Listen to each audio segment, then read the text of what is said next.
அஸ்ஸலாமு அலைக்கும் வரஹ்மத்துல்லாஹி தஆலா வபரகாத்துஹு. அல்ஹம்துலில்லாஹி ரப்பில் ஆலமீன் வஸ்ஸலாத்து வஸ்ஸலாமு அலா ரசூலிஹில் கரீம். அம்மா பஅத். ஃபகத் கால அல்லாஹு தஆலா ஃபில் குர்ஆனில் கரீமி வல் ஃபுர்கானில் மஜீத். அஊது பில்லாஹி மினஷ் ஷைத்தானிர் ரஜீம். பிஸ்மில்லாஹிர் ரஹ்மானிர் ரஹீம். قل بفضل الله وبرحمته فليفرحوا هو خير مما يجمعون. صدق الله العلي العظيم. قال نبينا صلى الله عليه وسلم لا يؤمن أحدكم حتى أكون أحب إليه من والده وولده والناس أجمعين. اللهم صل على سيدنا نبينا مولانا محمد طب القلوب ودوائها وعافية الأبدان وشفائها ونور الأبصار وضيائها وعلى آله وصحبه وسلم. سبحانك لا علم لنا إلا ما علمتنا إنك أنت العليم الحكيم. رب اشرح لي صدري ويسر لي أمري واحلل عقدة من لساني يفقهوا قولي. اللهم صل على سيدنا نبينا مولانا محمد طب القلوب ودوائها وعافية الأبدان وشفائها ونور الأبصار وضيائها وعلى آله وصحبه وسلم. அல்ஹம்துலில்லாஹ். அருளாளன் அன்பாளன் அல்லாஹுவின் திருப்பெயரால் இந்த ஜும்ஆவுடைய உரையை ஆரம்பம் செய்கிறேன். அன்பும் அருளும் ஆசியும் ஆதரவும் ஆருயிர் நாயகம் அன்னலம் பெருமானார் ஸல்லல்லாஹு அலைஹி வஸல்லம் அவர்களின் மீதும், அன்னாரின் வழி வாழ்ந்த வாழுகின்ற வாழப்போகின்ற குறிப்பாக இந்த ஜும்ஆவுடைய தினத்தை அலங்கரிக்கின்ற அத்துணை நல்லுள்ளங்களின் மீதும் உண்டாவதாக. பேரன்பிற்குரிய பேரருளாளனின் பேரருள் பேரன்பு உலக முஸ்லிம்கள் அனைவர்களின் மீதும் என்றென்றும் நின்று நிலவட்டுமாக. புனிதமான ரபீஉல் அவ்வல் மாதம், வசந்தத்தின் முதல் வசந்தம் என்று அழைக்கப்படக்கூடிய இந்த ரபீஉல் அவ்வல் பிறந்திருக்கிறது. காலமெல்லாம் மாநபி ஸல்லல்லாஹு அலைஹி வஸல்லம் அவர்கள் மீது நேசத்தை வெளிப்படுத்தி கொண்டுதான் இருக்கின்றோம். ஆனாலும் இந்த ரபீஉல் அவ்வல் பிறந்தவுடனே நாலாபுறங்களிலும் எல்லா பக்கமும் அவர்களின் புகழ் மாலைகள் பாடப்படுவது கண்கூடாக இருக்கிறது. எத்திசை நோக்கினும் மாணவியினுடைய அந்த மீளாதை, மாணவியினுடைய வாழ்க்கை வரலாற்றை பேசக்கூடிய புகழக்கூடிய அந்த சூழ்நிலைகளை எல்லாம் நாம் கண்கூடாக கண்டு வருகிறோம். எல்லாம் வல்ல அல்லாஹ் சுப்ஹானஹு தஆலா அவர்களை புகழக்கூடிய, நபி பெருமானார் ஸல்லல்லாஹு அலைஹி வஸல்லம் அவர்களை ரசிக்கக்கூடிய, அவர்களுடைய சுன்னத்தை பின்பற்றி ஜன்னத்தில் அடையக்கூடிய நசீபை நம் அனைவருக்கும் தந்தருள்வானாக.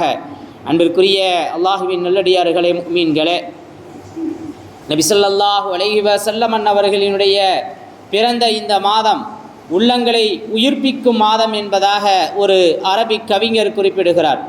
அஹ்யி ரபீஉல் கல்பி ஷஹ்ருல் மௌலித். நபி பிறந்த இந்த மாதம் உள்ளங்களை உயிர்ப்பிக்கும் மாதம் என்பதாக அந்த அரபு கவிஞர் குறிப்பிடுகிறார். அதேபோல இமாமுனா ஷாஃபிஈ ரஹ்மத்துல்லாஹி அலைஹி அவர்கள் ரபீஉல் அவ்வல் மாதத்தில் நபி ஸல்லல்லாஹு அலைஹி வஸல்லம் அவர்கள் பிறந்திருக்கிறார்கள். ஒரு புது மாப்பிளைக்கு ஏற்படும் மகிழ்ச்சியைப் போல இந்த பூமி துள்ளி குதித்தது என்பதாக இமாமுனா ஷாஃபிஈ ரஹ்மத்துல்லாஹி அலைஹி அவர்கள் சொல்லி காட்டுகிறார்கள்.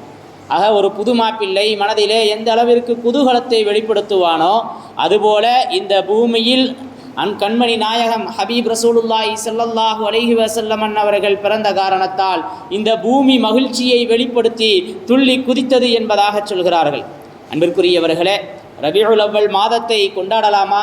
ரபீஉல் அவ்வல் மாதத்தை இது போன்ற அமல்களில் ஈடுபடலாமா என்று நாம் யோசிப்போமேயானால், குல் பிஃபதுலில்லாஹி வபிரஹ்மத்திஹி ஃபல்யஃப்ரஹு ஹுவ கைரும் மிம்மா யஜ்மஊன்.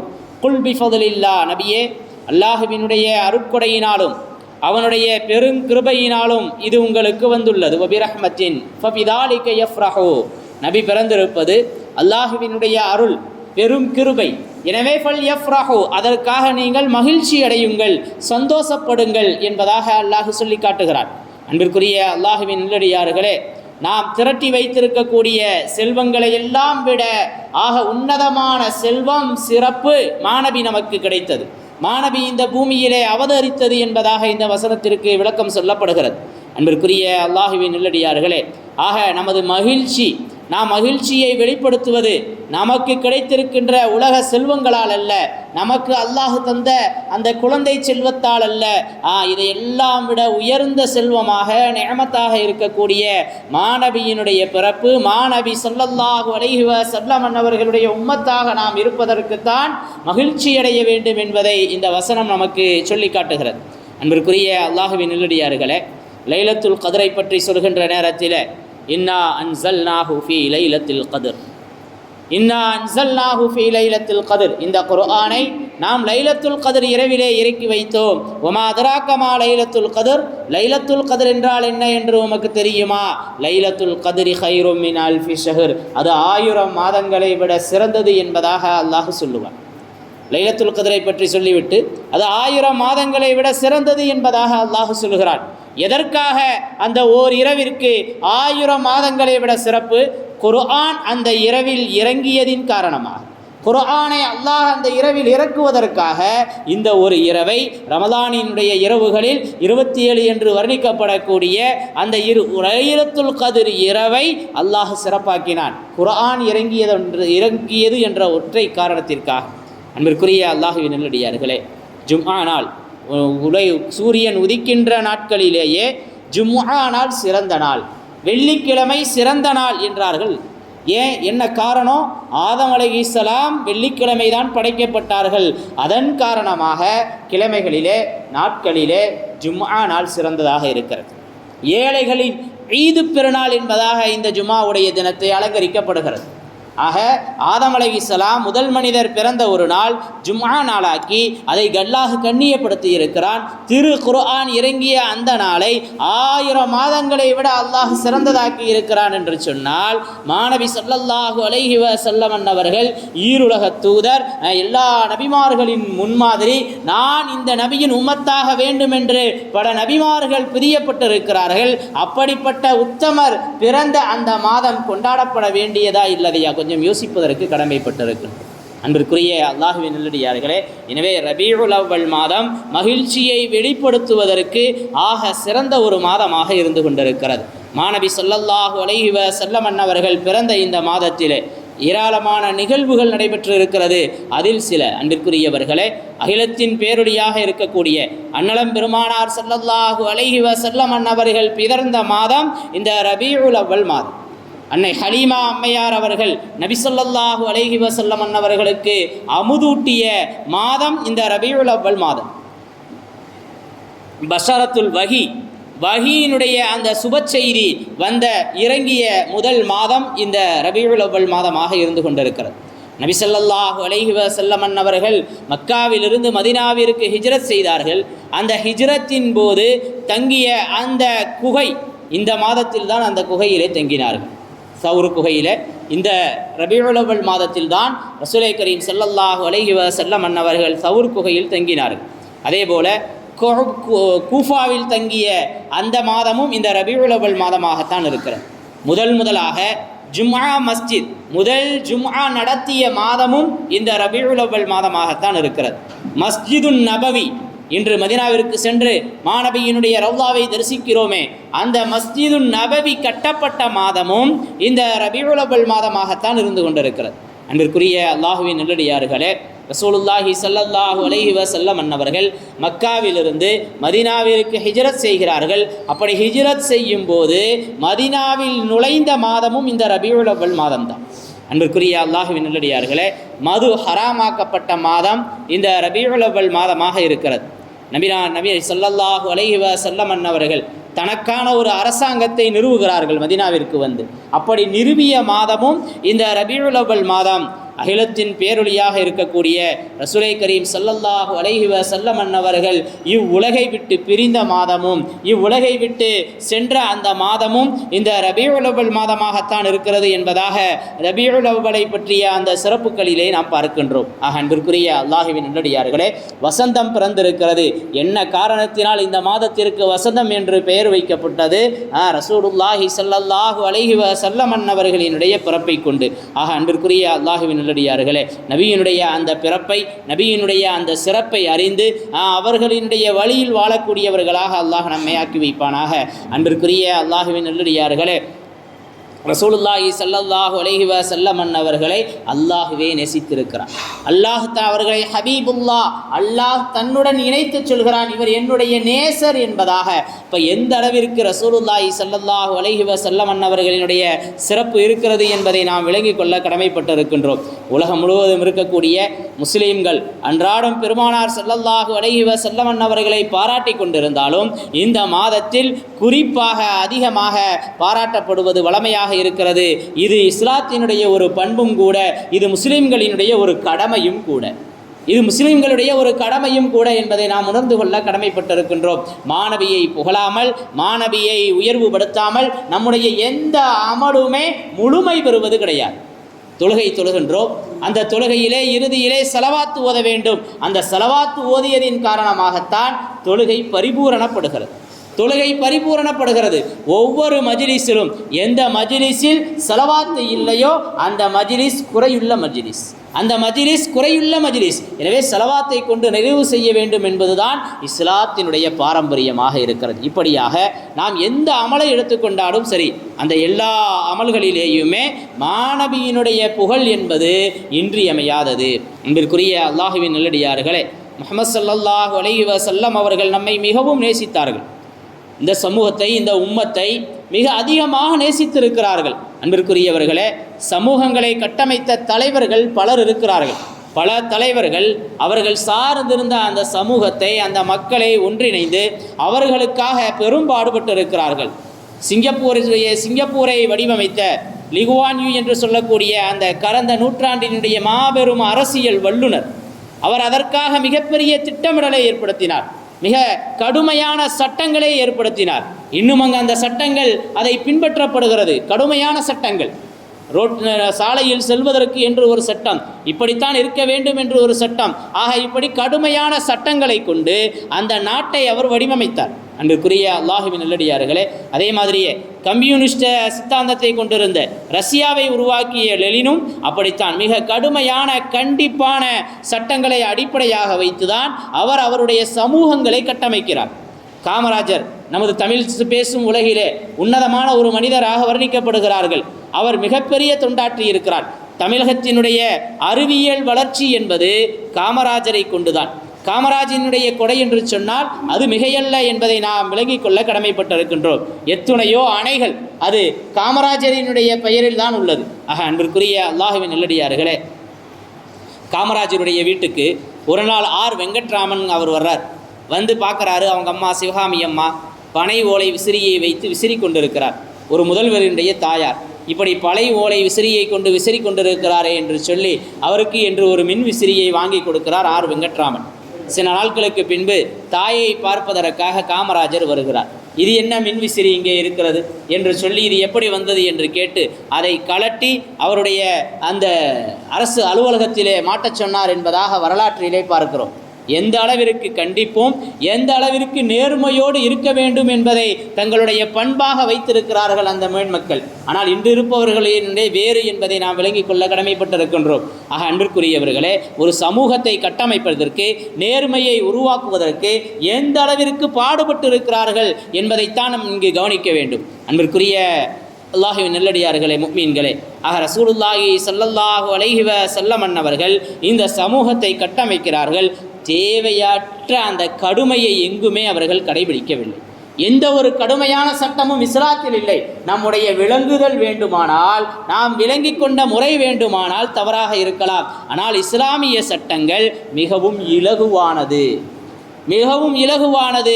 மக்களுக்கு எளிமையை கொடுங்கள், வலா துஅஸ்ஸிர், கடுமைப்படுத்தாதீர்கள் என்று சொன்னார்கள் ரசூலுல்லாஹி ஸல்லல்லாஹு அலைஹி வஸல்லம் அவர்கள். இஸ்லாமியர்களை போல காலையிலிருந்து சாயந்தரம் வரைக்கும் எப்படி நோன்பு வைக்கிறது, அதை கேட்டுட்டு நம்மாலும் ஆமாங்க கஷ்டங்க, அல்லாஹ் பாதுகாக்கணும்.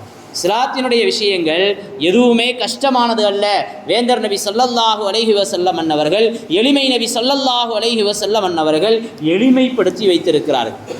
தொழுக வேண்டும், கடுமையான குளிர்காலமாக இருக்கிறது, எது கடுமையாக இருக்கிறதோ அதைத்தான், அதில்தான் நிறைய அல்லாஹுவினுடைய அன்பு கிடைக்கும், அதைத்தான் தேர்ந்தெடுக்க வேண்டும் என்ற ஒரு நியதி இருக்கிறது. அதே நேரத்தில் இரண்டு விஷயம், கடுமையான குளிர், சுடுதண்ணீர் இருக்கிறது, குளிர்ந்த தண்ணீர் இருக்கிறது, எதில் ஒளி செய்வது நல்லது, இஸ்லாம் கடுமையான குளிர் நேரத்தில் அந்த குளிர்ந்த தண்ணீரில் ஒளி செய்து உங்களை நீங்களே காயப்படுத்தி கொள்ள வேண்டாம் என்கிறது. சுடுநீரில் ஒளி செய்து நீங்கள் உங்களுடைய கடமையை நிறைவேற்றலாம். அதுதான் இஸ்லாம் காட்டக்கூடிய வழிமுறை. இப்படி நிறைய விஷயங்கள் ரசூலுல்லாஹி ஸல்லல்லாஹு அலைஹி வஸல்லம் சொல்லி காட்டுவாங்க. மக்களுக்கு சிரமம் மட்டும் இல்லை என்று சொன்னால் பல் துலக்குவதை கடமையாக்கி இருப்பேன்.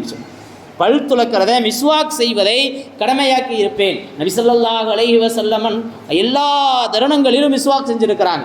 நாம் சாப்பிட்றதுக்கு முன்னாடியோ இல்லை சாப்பிட்டதற்கு பின்போ வாயை கொப்பளிச்சுக்குவோம், இல்லை தூங்கி எழுந்ததற்கு பின்பு ப்ரஷ் போட்டுக்குருவோம். இதுதான் நமது வளமையாக இருக்கிறது. ஆனால் எந்த நேரங்களிலும் எதற்கெடுத்தாலும் மிஸ்வாக் செய்வதை நபி ஸல்லல்லாஹு அலைஹி வஸல்லம் அவர்கள் வலியுறுத்தினார்கள். இன்றைக்கி பார்க்குறோம், நம்ம ஒட்டஞ்சத்திரத்தை கூட எடுத்துக்கோங்களேன். கண்ணுக்கு பார்க்குற கண்ணில் படுற இடமெல்லாம் பல் மருத்துவமனை, கண்ணில் படுற இடமெல்லாம் பல் மருத்துவமனை. புது புது மருத்துவமனைகள் முளைச்சு கிடக்குது. நமக்கு ஒரு பல்லில் ஒரு சின்ன மிஸ்டேக்குன்னு சொன்னாலும் அதை தேடி ஓடக்கூடிய ஒரு சூழ்நிலை. காரணம், நம்ம கண்ணில் படுறதே அந்த மருத்துவமனை தான். உண்மையா இல்லையா? பாக்கு இப்படி இதற்கு முன்பு இப்படி ஒரு மருத்துவமனை இல்லை. முமீனா பல் டாக்டர் ஒருத்தர் தான் இருப்பார். திண்டுக்கல்ல ராஜன் டாக்டர், அவரை தேடி போன அந்த ஒரு காலங்கள் இருந்தது. இன்றைக்கி எங்கிட்டு பார்த்தாலும் பல் மருத்துவமனை. ஏன்? அந்த பல் சுத்தம் என்பது, பல்லை சுத்தம் செய்வது என்பது, வாய் கொப்பளித்தல் என்பது நம்மிடத்தில் பரிபூரணமாக இல்லை. ரசூலுல்லாஹி ஸல்லல்லாஹு அலைஹி வஸல்லம் தொழுக நேரத்தில் கூட காமச் சொல்லப்பட்டால் கூட மிஸ்வாக்கை எடுத்து சற்று அவர்களுடைய பல்லை துவைத்துக் கொள்வார்கள்.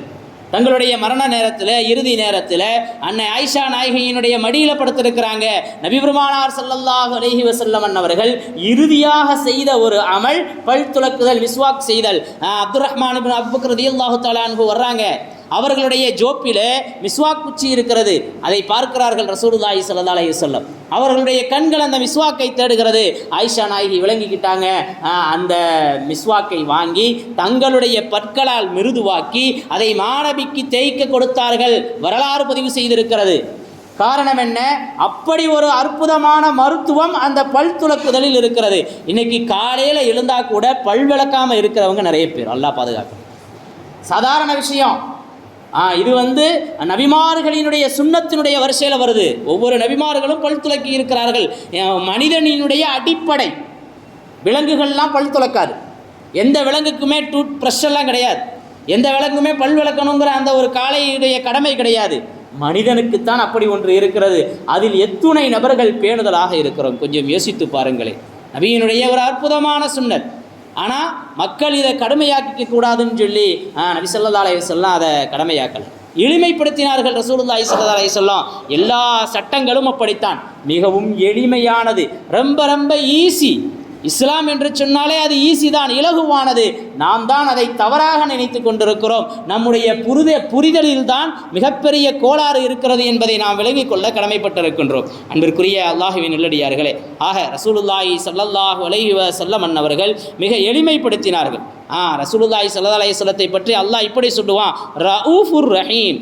இன்னல்லாஹ பின்னாஸில ரഊஃபுர் ரஹீம். மிகவும் இரக்கப்படக்கூடியவராக, மிக கிருபையாளராக இருக்கிறார். தன்னுடைய பெயரை, தன்னுடைய தன்மையை நபி பெருமானார் ஸல்லல்லாஹு அலைஹி வஸல்லம் அவர்களுக்கு உவமனமாக அல்லாஹ் எடுத்து காட்டி இருக்கிறான் என்று சொன்னால், நபியே அல்லாஹ் நேசித்த நேசமும் இங்கு வெளிப்படுகிறது.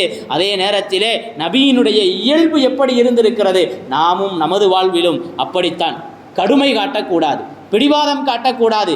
தீனுடைய காரியங்களிலே, தீனுடைய தொழுகையை நிறைவேற்ற வேண்டும். இது மாதிரியான விஷயங்களில் பிடிவாதம் காட்டலாம். அதே நேரத்தில் வாழ்க்கையிலே, வாழ்க்கையினுடைய அணுகுமுறையிலே எளிமையை கடைபிடிக்க வேண்டும் என்பதை இந்த வசனங்கள் எல்லாம், இந்த நபியினுடைய தன்மைகள் எல்லாம் நமக்கு உணர்த்தக்கூடியதாக இருக்கிறது. அன்பிற்குரிய அல்லாஹுவின் நல்லடியார்களே, எனவே ரசூலுல்லாஹி ஸல்லல்லாஹு அலைஹி வஸல்லம் அவர்கள் ஒரு சமூகத்தை கட்டமைப்பதற்காக மிக இலகுவான வழிகளை தேர்ந்தெடுத்திருக்கிறார்கள். மிக கஷ்டமான, மிக சிரமமாக இருக்கக்கூடிய வழிகளையெல்லாம் மாணவி ஸல்லல்லாஹு அலைஹி வஸல்லம் அவர்கள் தேர்ந்தெடுக்கவில்லை. இந்த சமூகத்தின் மீது வைத்திருந்த நேசம் அப்படி. அதன் காரணமாக எளிமையை விரும்பினார்கள். எளிமையான சட்டங்களை நமக்கு வடிவமைத்து கொடுத்திருக்கிறார்கள். நபியினுடைய அந்த சுன்னத்துக்கள் எல்லாம் நம்மை ஜன்னத்திற்கு அழைத்து செல்லும். முதலிலே இந்த உலகிலே மனிதனாக வாழ வைக்கும் பண்புகள் அது. மனிதனை மனிதனாக வாழ வைக்கும் பண்புகள். இன்று பல் துலக்குதலை பற்றி மிக பிரஸ்தபமாக பேசப்படுகிறது. அதில் ஏராளமான நற்குணங்கள். பல்லிலிருந்து தான் அனைத்து உறுப்பினுடைய அனைத்து பகுதிகளுக்குமான அந்த தொடர்பு ஏற்படுகிறது என்று சொல்லப்படுகிறது. அன்பிற்குரியவர்களே, அதை நாம் கைகளை வைத்து கொண்டு மென்மையாக அந்த ஈறுகளை செய்யும் போது உடல் முழுவதும் ஆரோக்கியம் கிடைப்பதாக சொல்லப்படுகிறது. ஆக அன்பிற்குரிய அல்லாஹ்வின் நல்லடியார்களே, அந்த மருத்துவத்தை பற்றி பேசுவோமேயானால் அது ஒரு தனி சாப்டராக போய்விடும். அன்பிற்குரிய அல்லாஹ்வின் நல்லடியார்களே, ஒரு தடவை உஹது யுத்த காலத்தில் போர் செய்துவிட்டு வந்துக்கிட்டு இருக்கிற நேரத்தில் ஜாபர் ரலியல்லாஹு தஆலா அன்ஹு மிக வேகமாக கனிமத் பொருட்கள் கூட பங்கு பிரிக்கப்படலை, வேகமாக வீட்டுக்கு போகிறாங்க. இப்போ ரசூலுல்லாஹி ஸல்லல்லாஹு அலைஹி வஸல்லம் அவங்களை பின்தொடர்ந்தே போகிறாங்க. ஏன்னா போர்லேருந்து வர்றாங்க, வந்த உடனே வேகமாக வீட்டுக்கு போக ஆரம்பிச்சிட்டாங்க. இப்போ பின்னாடி வர்றாங்க, இவருக்கு தெரியலை நபிதான் நம்மளை பின்தொடர்ந்து வர்றாங்கன்னு. கொஞ்சம் தூரம் போயிட்டு பார்க்குறாங்க, நபி ஸல்லல்லாஹு அலைஹி வஸல்லம் அவங்க பின்னாடி வேகமாக வந்துக்கிட்டு இருக்கிறாங்க. என்ன ஜாபிரே, என்ன அவசரம், இவ்வளவு வேகமாக போகிறீங்களே? யா ரசூலல்லாஹ், நான் இப்போ தான் திருமணம் முடித்தேன். யா ரசூலல்லாஹ், என் புது மனைவியை விட்டுட்டு வந்தேன், நான் பார்க்கறதுக்கு போகிறேன். நான் என் புது மனைவியை விட்டு வந்தேன், நான் அதை பார்க்கறதுக்கு போகிறேன். நடக்கட்டும் என்று சொல்லி உங்களுடைய மனைவி கன்னிப்பெண்ணா அல்லது விதவையான பெண்ணை திருமணம் முடித்தீர்களா என்ற சில உரையாடல் அங்கு தொடர்கிறது. தொடரிட்டு ரசூலுல்லாஹி ஸல்லல்லாஹு அலைஹி வஸல்லம் எந்த அளவிற்கு எளிமையாக சஹாபாக்களிடத்திலே அன்பாக அவர்களை வழிநடத்தி இருக்கிறார்கள் என்பதற்கு இது ஒரு உதாரணம். போர்லேருந்து இப்போ தான் வந்திருக்கிறோம். போர்லேருந்து வந்த உடனே இன்னும் கனிமத்தெல்லாம் பங்கு பிரிக்கப்படலை, போரினுடைய அந்த விஷயங்கள் எல்லாம் ஒழுங்குபடுத்தப்படலை. உடனே நீங்கள் போகிறீங்களே, இருந்து கொஞ்சம் நேரம் கழித்து போகக்கூடாதா என்று ஒரு தலைவர் சொல்லி இருக்கலாம். ஆனால் அப்படியெல்லாம் சொல்லலை. நடக்கட்டும் என்று மகிழ்வை வெளிப்படுத்தியவர்களாக, அதன் மூலம் உங்களுக்கு பரக்கத்துண்டாகட்டும் என்று துஆ செய்தவர்களாக ஜாபிர் ரலியல்லாஹு தஆலா அன்ஹு அவர்களை அனுப்பி வைத்தார்கள். ஆக அன்பிற்குரிய அல்லாஹ்வின் நல்லடியார்களே, இப்படி மென்மையான போங்கு, எளிமையான பண்புதான் ரசூலுல்லாஹி ஸல்லல்லாஹு அலைஹி வஸல்லம் அவர்களை இந்த உயர்ந்த இடத்திற்கு அழைத்து சென்றிருக்கிறது. 1600 வருடங்களான பின்பும் கூட இந்த டிஜிட்டல் உலகத்திலும் அவர்கள் முன்னோடியாக இருக்கிறார்கள் என்று சொன்னால், முதன்மையானவர்களாக இருக்கிறார்கள் என்று சொன்னால் அவர்களுடைய பண்புதான் காரணம். அத்தகைய நல்ல பண்புகளை எடுத்து நடக்கக்கூடியவர்களாக அல்லாஹ் நம்மை ஆக்கி வைப்பானாக. நாம் வாழும் காலமெல்லாம் மாநபி ஸல்லல்லாஹு அலைஹி வஸல்லம் அவர்களை புகழ்ந்து அதனுடைய அந்த நறுமணத்திலேயே நமது உயிர் பிரிவதற்கு அல்லாஹ் அருள் புரிவானாக. வாஹிரு தஅவானா அல்ஹம்துலில்லாஹி ரப்பில் ஆலமீன். அஸ்ஸலாமு அலைக்கும் வரஹ்மத்துல்லாஹி தஆலா வ பரகாத்துஹு.